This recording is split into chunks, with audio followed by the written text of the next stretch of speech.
Please subscribe Mudiraj TV Telangana.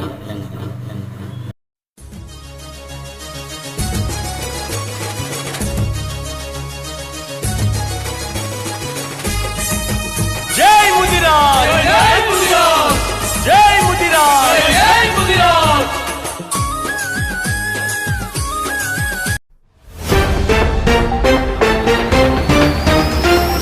మన తెలంగాణ రాష్ట్ర ప్రధాన కార్యదర్శి చొప్పర్ శంకరన్న గారు పెద్దలు మరి సభను ఉద్దేశించి మాట్లాడాల్సిందా కోరుతా ఉన్నాను.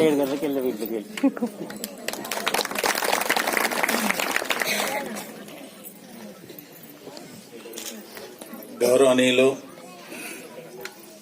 ఈనాటి సభ నిర్వాహకులు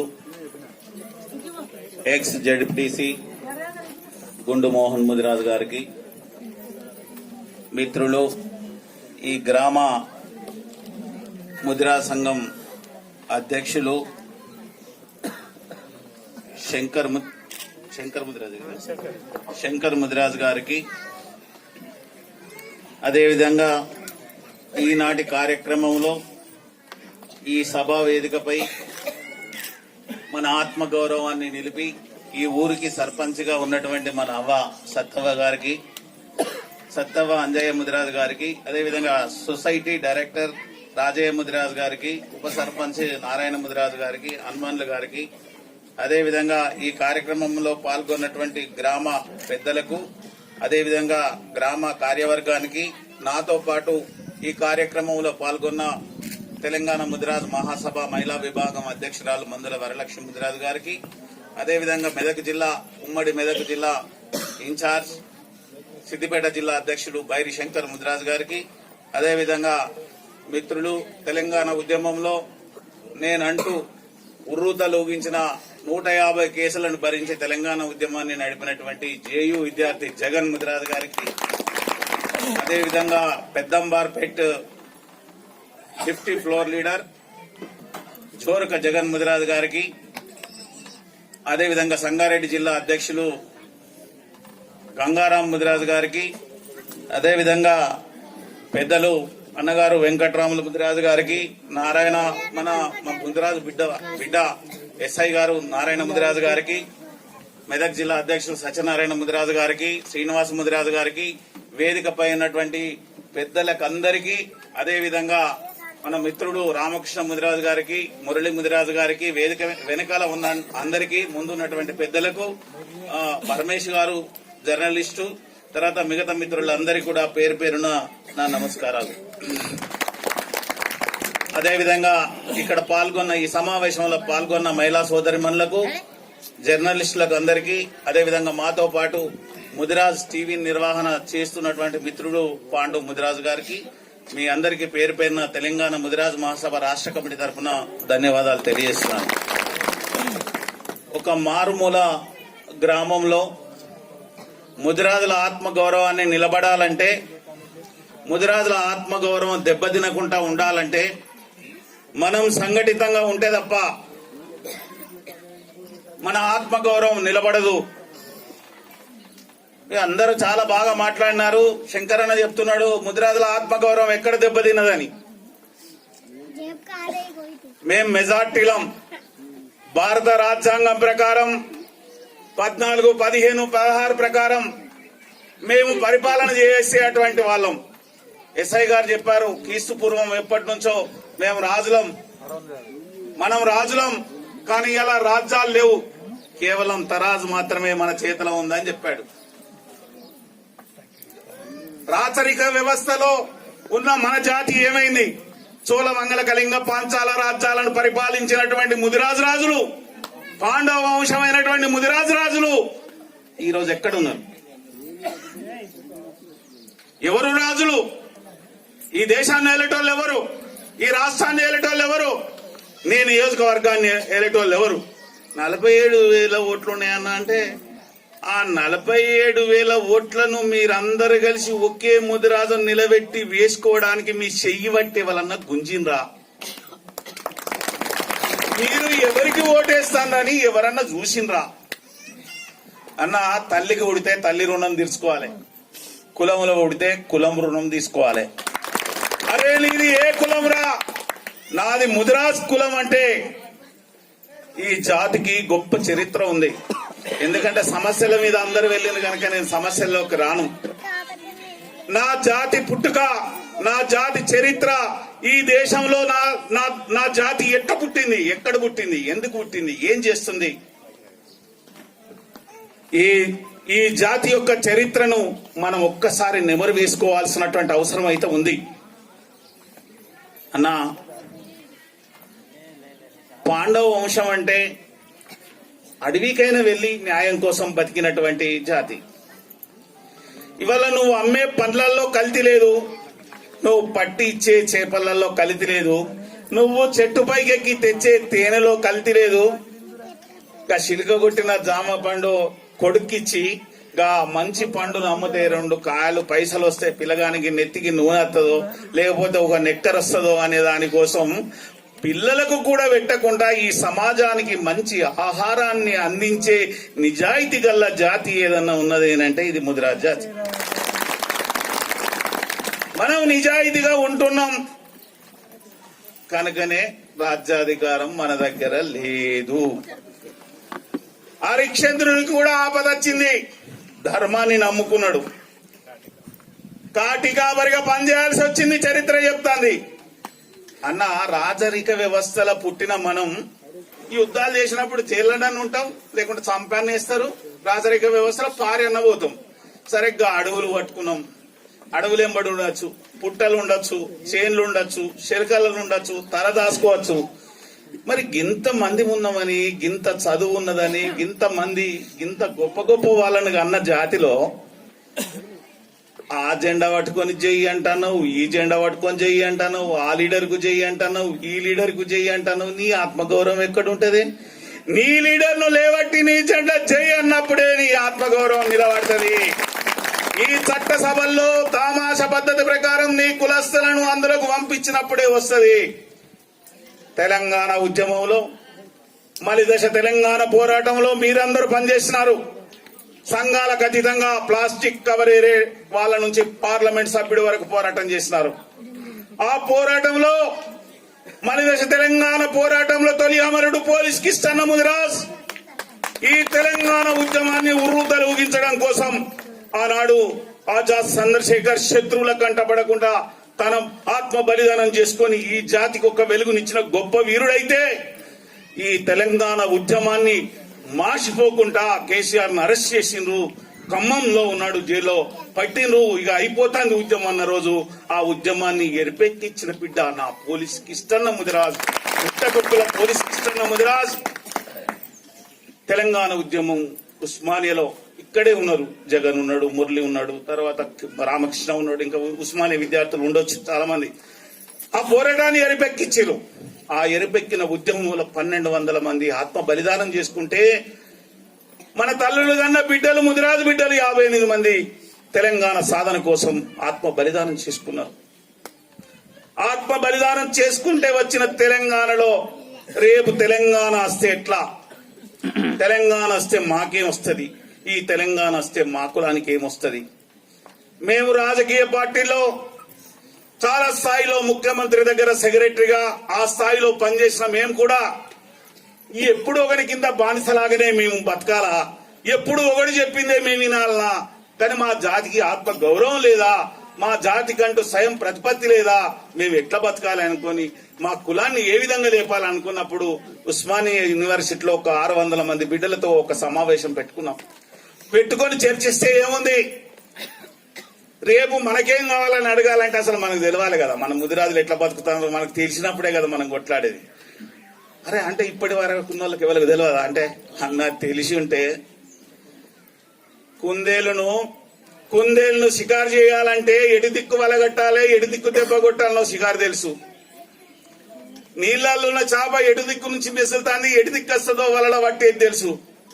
ఇట్లా ముందడికి చూసుకుంటా వెనుక అర్జునుడు, నీ రక్తం పంచుకున్న బిడ్డ మంచ యంత్రం ఒక కంట కూడా గురిపెట్టి కొట్టగలిగే శక్తి ఉన్న నీ వారసుడు. నా ఇంటి పేరు వేరు ఉండొచ్చు, నీ ఇంటి పేరు వేరు ఉండొచ్చు. ఒక మక్కకంకి ఇన్ని గింజలు వెళ్తే అన్ని చైన్లలో ఎత్తాం, అవి పెద్దగా పెరుగుతాయి, పుట్లు కోట్లు అయిపోయి పోతాయి. అట్లనే మనం అంతా ఒకే రక్తం గుర్తు పెట్టుకోండి. ఈ ఈర్ష్యా దేశాలు మనకద్దు. మనం ఏ రాజకీయ వంశం నుంచి పుట్టినమో ఆ రక్తం మన లోపల ప్రవహిస్తుంది. ఇక్కడ ఎస్ఐ గారు ఉన్నారు, వారి లోపల అదే నిజాయితీ ఉంది. ఇక్కడ శంకర్ ఉన్నాడు, వారిలో అదే ఉంది. ఇంకా సత్తమ్మ మాట్లాడుతుంది, ఆమెలో అదే ఉంది. అక్కడ ఈటల రాజేందర్ ఉన్నాడు, ఆయనకు కూడా గదే ఉన్నది. ఇక్కడ పరమేశ్ ఉన్నాడు, ఆయనకు కూడా గదే ఉంది. అబద్ధం చేస్తే ఎవడైతే రాబాయ్ క్యా బాతాయ్ అంటాడు. అంటే నిలబెట్టి అడిగి నిజాయితీగా మాట్లాడగలిగే శక్తి సామర్థ్యాలు ఈ జాతిలో ఉన్నాయి. కానీ వెడిదిక్కుపోతున్నాయి, ఎవరికి ఉపయోగపడుతున్నాయి? మన కోసం మనం ఉపయోగించుకోవడానికి ఏమన్నా ప్రయత్నం చేసినావా అంటే సంఘాలు లేక కాదు, సంఘాలు ఉన్నాయి. సంఘాలు ఉన్నాయి కానీ మనం కంచె వేసుకుంటాం. చేనుకు కంచె వేసుకుంటే ఆ చేను కాపాడాల్సిన బాధ్యత ఆ సంఘాలకు గాని ఆ నాయకత్వానికి ఉంటది. మరి కంచె చేను మెత్తే మనమేం కావాలి? మనకు లక్ష్యం ఉండాలి. ఔరే దక్కా తెలంగాణ పక్క అన్నారు. దాని ఈసారి ఏదో తాడో పేడ తెలుసుకుందాం అనుకున్నారు, ఆలోచన చేసింది, అది అయింది. మాకు ఈ కులంలో మేము ముదిరాజులుగా ఉన్నాం. వేరే రాష్ట్రాలలో 18 రాష్ట్రాలలో ఎస్సీలుగా ఉన్నాం. ఇలా ఈ దేశానికి ప్రథమ పౌరుడు రామ్నాథ్ కోవింద్ గారు మన రక్తం పంచుకున్న బిడ్డ. ముదిరాజ్, తెనుగు, ముతరాసి, బంటు, కోలి అని మనల్ని ఇక్కడ పిలిస్తే అక్కడ కోలి అని పిలుస్తారు. ఆయనకు రిజర్వేషన్ ఉంది కనుక ఆయన రాష్ట్రపతి కాగలిగిండు. నీకు రిజర్వేషన్ కాగలుగుతుంది కనుక గిసొంటి ఎస్ఐలు 100 మంది అవుతురు. ఏ గ్రూప్ కి ఇట్లా అమలైతే ఈ రోజు ఎస్ఐలు కలెక్టర్లు అవుతురు. మరి గవర్నమెంట్ ఇచ్చింది పాపం. రాజశేఖర రెడ్డి గారు ముఖ్యమంత్రిగా ఉండగా 15 జీవో ఇచ్చిండు. 2009లో ఆ జీవో వచ్చింది. జీవో వచ్చిన తర్వాత అది అమలు కాకుండా ఇంకో కులపోలు పోయి అడ్డుపడ్డారు. ఇంకో కులపోలు పోయి అడ్డుపడి కోర్టులు వేసింది. అది కొట్టుడు పోయింది. అది పోయి ఢిల్లీలో సుప్రీంకోర్టులో పడ్డది. ఎన్నడు పడ్డది? అది 2010 నుంచి నడుస్తుంది. 2010కి ఇప్పుడు ఎంత? 11 సంవత్సరాల. ఈ టీఆర్ఎస్ పార్టీ అధికారంలోకి వచ్చి ఎన్నేళ్ళే? 6 ఏళ్ళు. అంతకుముందు ఏ పార్టీ అధికారంలో ఉంది? ఆ కాంగ్రెస్ లో ఎవరు నాయకులుగా ఉన్నారు? అప్పుడు సంఘమే పెట్టలే మనకు అసలు సంబంధమే లేదు. కానీ బాధ్యత మాత్రం ఉన్నది. సంఘంలో లేకపోయినంత మాత్రాన తప్పించుకోవడానికి లేదు. సంఘంలో లేకున్నా ఈ జాతి ప్రయోజనాల కోసం పనిచేయాల్సిన అవసరం ఉంది. ఇంప్లీడ్ అయినాం దాంట్లో. సుప్రీంకోర్టులో బండ ప్రకాష్ ను తీసుకెళ్ళని వేసినాం. నేను తెలంగాణ కదా, అప్పటి కదా ఆంధ్రప్రదేశ్ అని వేసినాం. మేం పోయినాం. తెలంగాణ ఉద్యమంలో ప్లాస్టిక్ కవర్లు ఏరుకునేటోళ్ళ నుంచి మొదలుకొంటే పార్లమెంట్ సభ్యుడి వరకు పోరాటం చేస్తున్నారు. మరి మన తెలంగాణలో కూడా తెలంగాణ ముదిరాజ్ మహాసభని మనం యుద్ధం చేయాల్సిన అవసరం ఉంది అని. ఆంధ్ర నాదే, తెలంగాణ నాదే, మొత్తం ప్రపంచం నాదే అన్నట్టు మాట్లాడిన పెద్దలు కాళ్ళు మొక్కినాం, దండం పెట్టినాం. అయ్యా మీరు జాతికి చేసిన సేవ చాలు, ఇక నుంచి మా క్షాతనైంది, మేము ఈ కులం కోసం చేస్తామని వచ్చినాం. మేము ఉస్మానియా విద్యార్థులను గ్రామాలకు పంపించి మన బతుకు, మన చెరువు, మన పుట్ట ఏమైంది, మన గుట్ట ఏమైంది, మన వాగేమైంది, మన వంకేమైంది, మన చెరువు ఏమైంది, ఎన్ని చెరువులు ఇవాళ కబ్జాలకు గురవుతున్నాయి, ఎన్ని చెరువులు కనబడకుండా పోతున్నాయి. ఈ చెరువుల మీద మనకు హక్కు ఉందా? హక్కు ఉంటే ఏమైంది? అరే ఈ ఊళ్ళో సుంకర పని చేస్తే ఆయనకు రాగి సన్నతి ఉంటుంది, వెనకటి నుంచి రాగి సన్నతి ఉంటుంది, ఆయన నాకు రాగి సన్నతి ఉంటుందని చెప్తాడు. ఈ చెరువు మీద హక్కు, ఈ చెట్టు మీద హక్కు, ఈ పుట్ట మీద హక్కు, ఈ గుట్ట మీద హక్కు ఉండాల్సిన అవసరం ఉంది. ఎందుకంటే మత్స్యకారులు ఇంతకుముందు పెద్దలు చెప్పినట్టు ఒక మాట చెప్పినారు. ఆనాడు ఒక కమిషన్ వేస్తే ఆ కమిషన్ ముందు అందరిని అడిగారు, అయ్యా నువ్వేం కులం, నువ్వేం పని చేస్తావు అంటే సిసిసి మీ చేపల పట్టమన్నారు. మీరేం చేస్తారా అంటే పెద్దోళ్ళు మేము చేపల పడతామన్నారు. చేపల పట్టేటోళ్ళు అందరినీ తీసి ఏ గ్రూపులు వేసిండ్రు, మనల్ని తీసుకొచ్చి ఏదో ఉద్యానవనం అని చెప్పారు. ఆ ఉద్యానవనం వేసింది. ఉద్యానవనం ఎక్కడిదే మనకు అసలే లేదు. అడవిలో పోయి చెట్టు పండ్లు తెచ్చుకొని అమ్ముకుంటాం మనం. అంటే అడవికి అది అంగట్లో పోయి అవ్వని ఎక్కి పడి చెవుని కూర్చోం అంటే ఇంకింత ఎక్కి పడేసినట్టున్నది కథ. అది కాదు, మనకు మూలాలు వెతుక్కోవాల్సినటువంటి అవసరం ఉంది. మనకు కావాల్సిన నష్టాన్ని పూరించుకోవాల్సిన అవసరం ఉంది. ఇవాళ ఏ గ్రూపు సుప్రీంకోర్టులో ఉంది. సుప్రీంకోర్టు ఒక డైరెక్షన్ ఇచ్చింది రాష్ట్ర ప్రభుత్వానికి, అయ్యా మీరు బీసీ కమిషన్ వేసి నివేదిక పంపురని. ఆ బీసీ కమిషన్ వేసినాక వీళ్ళు నివేదిక పంపుదామంటే 42 కులాల వాళ్ళు వీళ్ళను ఏ గ్రూప్ లో చేర్చద్దు. వీళ్ళు చాలా పెద్ద బాగా మంది ఉన్నారంటే, బాగా మంది అంటే ఎంతమంది? చెప్పుడు మీరు వినాలి. పెద్దలు ఇక్కడ చాలా మంది ఉన్నారు కనుక వినాలి ఈ విషయం. ఎంతమంది ఉన్నారంటే మేము 1,50,00,000 మంది ఉన్నామని ఇచ్చారు. 1,50,00,000 మంది అంటే ఆ జడ్జి ఏమన్నాడంటే, అరే రైల్లో 72 మంది ఎక్కచ్చాయా, మీరు 5,000-6,000 మందిని తీసుకుపోయి ఆ రైల్లో పెడితే ఎట్లుంటది? ఆ రైలు ఉంటుందా? గట్టెట్లుంటది? ఇది సరిగా లేదు, మీరు మళ్ళా దీన్ని సర్వే చేయకపోని అన్నాడు. ఆ సర్వే చేద్దామని వచ్చి వీళ్ళు రిపోర్ట్ ఒకటి తయారు చేసే వరకు ఆ 42 కులాలలో మేము జేఏసీ ఈ ముదిరాజులను ఏ గ్రూప్ లో పెట్టద్దని ఓ ఆందోళన. రాష్ట్ర ప్రభుత్వం ఇరకాటం. రాష్ట్ర ప్రభుత్వానికి ఏంది? ఓట్లు కావాలి, సీట్లు కావాలి. నీ ముదిరాజు ఏమైపోతుంది, ఎక్కడ పోతుంది అంటే రాజేంద్ర అన్న రాత్రి పగలు కష్టపడ్డది, బండ ప్రకాష్ అన్న రాత్రి పగలు కష్టపడ్డది, అంతకుముందు ఉన్న నాయకుడు అన్ని రోజులు కష్టపడ్డదంతా కూడా బూడిదలో పోసిన పన్నీర్ అయ్యేటువంటి పరిస్థితి వచ్చింది. ఈ పరిస్థితిలో మనం వదులుదామా? వదలొద్దు అంటే ఏం చేయాలి? ఏం చేస్తే అది వస్తుంది, అది మాత్రం రావాలి. అంటే అన్న నిజం చెప్తా, నేను ఇక్కడ వాస్తవాలు మాట్లాడుతున్నాం. ఏంటంటే ఇక్కడ ఉన్న వాళ్ళకి ఎవరికి చదువు అవసరం లేదు, మన వయసు అయిపోయింది. వీళ్ళందరికీ చదువు అవసరం లేదు. మనం ఇంతమంది మధ్య వయసు వాళ్ళం, 60 దాటిన వాళ్ళం, 70 దాటిన వాళ్ళం అందరినీ తీసేస్తే అసలు ఒక్క 3 లక్షల మందికే చదువు అవసరం. మన లిటరసీ శాతం ఎంత, మనకున్న ఉద్యోగాలు ఎంత, మనం పర్సెంటేజ్ లెక్కేసుకుంటే ఒక 3 లక్షల మందితో ఉంటది. 3 లక్షల మందికి అవసరంరా నాయన, మేము ఉన్న మొత్తం మంది ఇందులో చేరతలేమురా, గాళ్ళకే సీట్లు అవసరము, గాళ్ళకే ఉద్యోగాలు అవసరం అనే నివేదిక ఇవ్వాల్సిన అవసరం ఉంది. ఇది మనం మాట్లాడాలి. నేను శంకర్ ముదిరాజు మాట్లాడు కాదు, మీరు అందరు మాట్లాడాలి. అందరు మాట్లాడినప్పుడు నిజమైతుంది, లేకపోతే అబద్ధం కూడా నిజమైతుంది. వాళ్ళు ఏం చేస్తాను, ఒకటే షెర్ల చేపలు పట్టుకుంటాం, గూన్లోళ్ళు గాని ముదిరాజులు గాని. ఆయనకి చేపలు పట్టుకుంటాడు, ఆదాయం వస్తుంది, మనకు సభ్యత్వాలు ఇస్తలేరు. తెలివిగా ఉండి వాళ్ళు ఆ రోజు ఏదైతే పుట్టస్వామి అనంతరామన్ కమిషన్ ముందు ఏమైతే చెప్పిందో దాన్ని ఆధారం చేసుకుని ఇలా కోట్లు లక్షలు సంపాదిస్తారు మత్స్య సంపద మీద. ఇటు రిజర్వేషన్ వచ్చి ఎస్ఐలు, సిఐలు, డిఎస్పీలు, ఐపీఎస్ దాకా వెళ్ళిపోయారు. మనకు చదువు పోతే సీట్ రాదు, చదువుకుంటే ఉద్యోగం. ఈ 2 రకాల ఘోరమైనటువంటి నష్టం 42 సంవత్సరాల కాలంగా ఈ జాతి అనుభవిస్తుంది. అంటే అన్న మరి ఈ జాతిలో మనమే ముందు పుట్టినామే, మనకన్నా ముందు పుట్టిన లేరా? ఈ నరసాపూర్ లో కూడా మీరు జగన్నాథరావు సార్ను గెలిపిస్తే ఆయన డిప్యూటీ చీఫ్ మినిస్టర్ అయిండు, ఇక్కడ బాగన్న కూడా అయిండు. అక్కడ పోతే మక్తల్ నుంచి నరసింహనాయుడు, సర్దార్ నరసింహనాయుడు అయిండు, చంద్రశేఖర్ గారు 5 సార్లు గెలిచిండు. అక్కడ బాలకృష్ణయ్య గారు ముదిరాజు గెలిచిండు. ఇంకా అక్కడ పోతే ఆ తర్వాత ఎర్రశేఖర్ సత్యమన్న గెలిచిండు, ఆ తర్వాత చంద్రశేఖర్ గెలిచిండు, ఆ తర్వాత నారాయణరావు గెలిచిండు, మాణిక్యరావు గెలిచిండు, చంద్రశేఖర్ గెలిచిండు.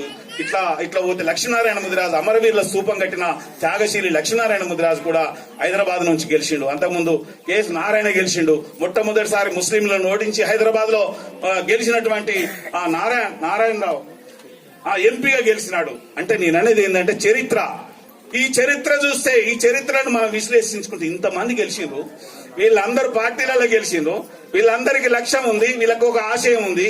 కానీ మరి ఇవన్నీ మన కష్టాలేవి, మన ఎందుకు ఈ ఏ గ్రూపులు, ఎందుకు మనకి ఈ సమస్యలు రాలేదంటే నీకు గోల్ ఉండాలి, నీకు లక్ష్యం ఉండాలి, నీకు ఆశయం ఉండాలి, ఆశయం వైపు నువ్వు ప్రయాణించాలి. ఇలా కడుపు మండుతున్న మనం పోరాటం చేయకుండా ఎవ్వడియ్యడు, త్యాగాలు చేయకుండా హక్కులు రావు. మాయ మాటలు, మోసం మాటలు వ్యక్తుల రాజకీయ ప్రయోజనాలకు ఉపయోగపడతాయి. మన జాతి ప్రయోజనం కాపాడుకోవాలంటే మనం ఐక్యమత్యంగా ఉండాలి, మాట మీద ఉండాలి. నాకు రాకపోవచ్చు అవకాశం, ఎవ్వరికి అవకాశం వచ్చినా కూడా నేను అనుకుని పనిచేయాలి. నేను అనుకున్నోడు నాశనం, మనం అనుకున్నటోడు ముందుకు పోయేటువంటి అవకాశం ఉంటది. ఆ మనం అనుకుని ప్రయత్నం చేయాల్సిన అవసరం ఉంది. ఎన్నికల నాడే పోయి సీటు కావాలని దరఖాస్తు ఇస్తే రాదు. ఎన్నికల దగ్గరకు వస్తున్నాయి. మెదక్ జిల్లా ముదిరాజుల గడ్డ, ముదిరాజు బిడ్డే లేడు. ఎవరైనా ఎదుగుతున్నారంటే గుండు మోహన్ జడిపిడి సైడు మళ్ళా రేపెక్కడ ఎమ్మెల్యే లాంటి క్యాండిడేట్ అవుతాడేమని రాజకీయంగా తొక్కడం కోసం ప్రయత్నం చేస్తున్నారు. ఒక పరమేశ్ గొంతు విప్పితే ఆయన బతికి బయటపడ్డాడు, హార్ట్ అటాక్ వచ్చి. లేకుంటే ఈరోజు ఆయన మన ముందు లేడు. ఇలా ఒక నారాయణ కావచ్చు, ఇంటి ముందట చెత్తేయచ్చు.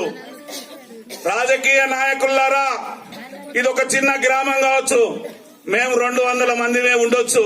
కానీ ఈ రాష్ట్రంలో ఉన్న ముదిరాజ్ జాతికి నాయకత్వం వహిస్తున్న మేము, విప్లవ పోరాటాలు నడిపిన మేము, తెలంగాణ పోరాటం నడిపిన మేము, మా నాయకత్వానికి ఒక లక్ష్యం ఉంది.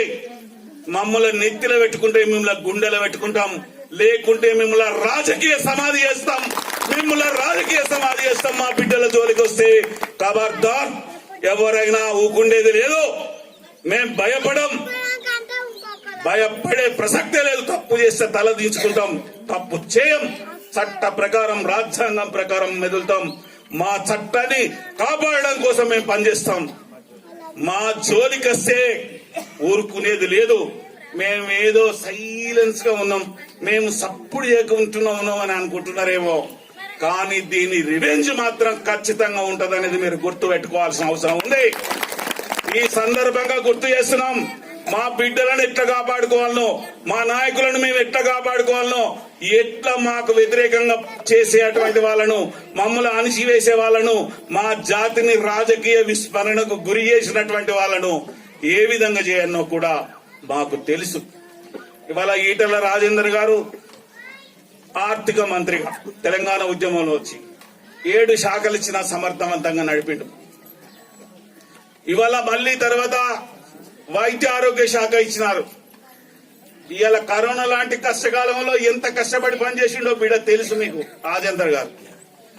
అదే విధంగా మన బిడ్డలు ఆదిలాబాద్ భీమన్న పాదాల నుంచి 460 కిలోమీటర్ల పాదయాత్ర, ఏ గ్రూప్ అమలు చేయాలి, బీసీ కమిషన్ వేయాలని కేవలం ఏకైక 1,000 కోట్లతో ఫైనాన్స్ కార్పొరేషన్ ఏర్పాటు చేయాలని 2 అంశాలు పెట్టుకుని పాదయాత్ర చేసి నిజాం కాలేజ్ గ్రౌండ్ లో బహిరంగ సభ చేసినాం.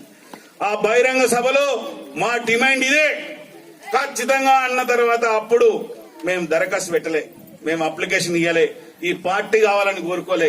40 సంవత్సరాల కాంగ్రెస్ లో రాజకీయ జీవితాన్ని గడుపుతున్న బండా ప్రకాష్ మేము చెప్పినాం, మనం కులాలకు అతీతంగా, మత సంఘాలకు అతీతంగా, పార్టీలకు అతీతంగా పోరాటం చేద్దాం, రాజీనామా చేయమంటే కాంగ్రెస్ కు రాజీనామా చేసి వచ్చినాడు.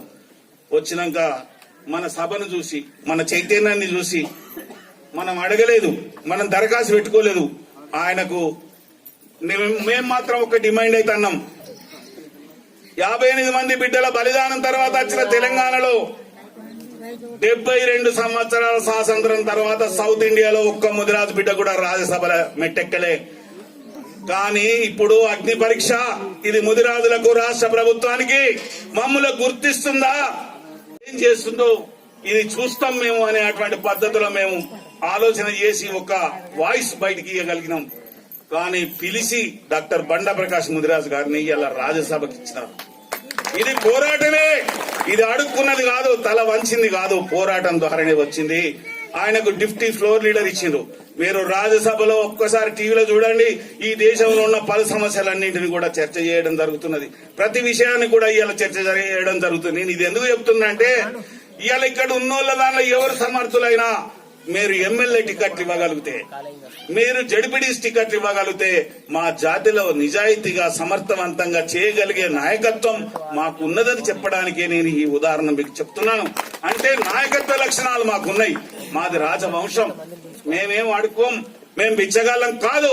కానీ ఏమరపాటుతనం ఉంటే మనకేమి రాదు. మళ్ళొక్క ఎన్నికలు వచ్చిపోతాయి, మళ్ళొక్క ఎన్నికలు కూడా వచ్చిపోతాయి. మీరు గీత గీయండి, నియోజకవర్గాలను ఎంపిక చేసుకోండి. ఆ నియోజకవర్గంలో మీటింగులు పెట్టుర్రి. 30 నియోజకవర్గాల్లో ప్లాన్ చేసుకుందాం, 30 నియోజకవర్గాలను ఎంపిక చేసుకుందాం, గ్రామ కమిటీలు వేద్దాం, ఊరూరుకు జెండాలు ఎత్తుదాం. ఇట్లనే రోజంతా కూర్చొని మాట్లాడుకుందాం. ఒక్క పొద్దున్నాం అనుకుందాం, ఒక్కరోజు అందరం కూర్చొని మాట్లాడుకుందాం. మన బాధలు, మన కష్టాలు, మన కసి, మన దుఃఖం ఇది చేసుకుందాం. మేము ఇంకొకటి కూడా అడుగుతున్నాం, ఏమనంటే ఈ ప్రభుత్వాన్ని, అయ్యా ఆంధ్ర సర్కార్ని ఎల్లగొట్టడానికి మేము కొట్లాడినాం. ఆంధ్ర సర్కార్ వేని తెలంగాణ సర్కార్ వచ్చింది. 74 ప్రాజెక్టులు వచ్చినాయి, 46,000 చెరువులు ఉన్నాయి. అంతకుముందు మేము ఉసీలు పట్టేటోళ్ళం. తెలుసా ఆయన ఉసీలు పట్టడం అంటే? ఉసీలు పట్టేది వాగులు, వంకలు, చేన్లు, పెద్ద పెద్ద తోటలు అన్ని పోయినాయి. చిన్న చిన్న తోటలు, పూల కుండీల పాటలు వండే పరిస్థితి వచ్చింది. కనుక తోటలు అంతరించిపోతున్నాయి. భూముల ధరలు పెరిగిపోయినాయి. మనం కొనే పరిస్థితులు లేము, తోటలు పెట్టుకోలేనటువంటి పరిస్థితులు ఉన్నాయి. కనుక మేమేమన్నామంటే ఈ చేను, ఈ చెలిక, ఈ వాగు, ఈ వంక అన్ని కూడా మేము తిరిగే అందుకే మేమేమంటున్నాం, మేము మత్స్యకారులం, ఈ దేశంలో మేము మత్స్యకారులం కనుక ఈ దేశాన్ని ఏమడుగుతున్నాం? అయ్యా ఒకటే జిఎస్టీ అన్నావు, ఒకటే చట్టం అన్నావు, ఒకటే రాజ్యాంగం అన్నావు.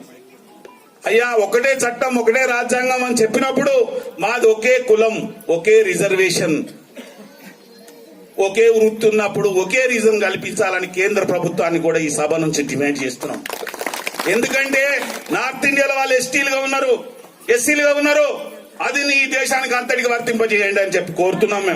ఇలా మేము ఏ గ్రూప్ లకు పోతామంటే వాళ్ళు వచ్చి మేము మాత్రం ఎస్సీలకు పోతాం, బెస్ట్ వాళ్ళట ఎస్సీలకు పోతారట, కానీ ఎస్టీలకు పోతారట, కానీ మనలో మాత్రం ఏ గ్రూప్ లకు రానియరట. నీకు అడుక్కునే హక్కు ఉంటది కానీ ఎదిరించే హక్కు ఉండదు. మనం మర్యాదగా ఉంటున్నాం కనుకనే వాళ్ళు మన మీద ఇబ్బందులు పెడుతున్నారు. కానీ ముదిరాజులు ఈ రాష్ట్రంలో కళ్ళు తెరిచి పిడికిలి బిగించి జై ముదిరాజు అంటే ఒక్క ఎమ్మెల్యే, ఒక్క ఎంపీ, ఒక్క మంత్రి కూడా ఒక్క అడుగు కూడా బయటపెట్టలేడనేది మీరు గుర్తుపెట్టుకోవాల్సిన అవసరం ఉంది. మేము ప్రజాస్వామ్య డెమోక్రటిక్ వేలో వెళ్తున్నాం. చట్టాలు తెలిసిన వాళ్ళం, రాజ్యాంగం తెలిసిన వాళ్ళం, ఆలోచన పరులం కనుక మేము ఆలోచిస్తున్నాం.